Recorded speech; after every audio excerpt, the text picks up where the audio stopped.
Problemado ka na naman tungkol sa usapin ng pera. Gawin nyo ito at napakasimple lang nito sa pamamagitan ng luya. Ang luyang ito, i-wish nyo dito kung ano yung nais ninyo. Halimbawa, makabayad na ako sa aking mga pagkakautang at kailanman ay hindi na ako mamblema tungkol sa usapin ng pera. Ibubulong nyo sa luya. Pwede rin naman na isulat ninyo. Pero pag sinulat ninyo, hindi nyo siya pwede na ilalagay sa mga baba. Kailangan ito ilalagay ninyo sa taas o kaya po sa ilalim ng inyo pong unan. Pero hindi siya pwede sa mga halimbawa sulok ng pintuan, hindi siya pwede.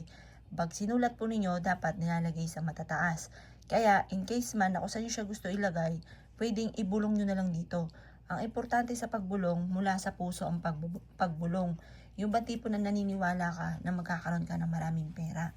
Importante po na naniniwala ka. Kasi kung ikaw po yung tipo ng tao na gagawa ng ganito, pero may alinlangan ka at parang hindi ka naniniwala na magkakapera ka, huwag ka nang gagawa. Kasi sinisigurado ko na hindi matutupad ko naman na wini-wish nyo po dyan. Lalo na rin kung ikay nagmamadali. Pag ikay nagmamadali at hindi ka makapag-focus ng mga wishes po ninyo, hindi rin po matutupad ko naman ang wishes nyo dito sa ating luya. Ngayon, kapag nakapag-wish ka na, sabihin nyo, magkakaroon ako ng maraming pera, hindi na ako maubusan ng pera, makakabayad na ako sa aking utang, or kaya mananalo na ako ng malaking halagang pera. Ganon ang pag-wish na walang gamit na sana, direct to the point. Pagtapos ka na mag-wish, eto ay ibibilad nyo sa sinag ng araw hanggang alas 8 ng umaga. Pagkatapos ng alas 8 ng umaga, kunin nyo siya. Halimbawa, aalis ka, pwede nyo ilagay ito sa bag ninyo. Or kaya po, kung hindi ka naman aalis, ilagay nyo lang ito sa bulsa ninyo. Or kaya po, ilagay nyo siya sa ilalim ng inyo pong unan. At bago ka matulog, tatapikin nyo ng 3 beses.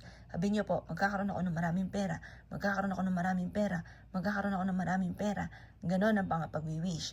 Eto pa mga bossing ko, yung araw-araw na ganon ang ginagawa ninyo, nagtatawag ka ng swerte lalo na sa pera. Kung anong salitain natin, nagaganap po yan. Kaya makapangyarihan yung ating salitain.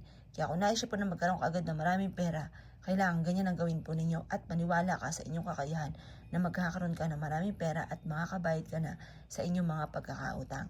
O siya mga bossing, kung gagawin nyo po ito, Tuesday or Friday or sa umaga kung kailan kayo ay hindi abala.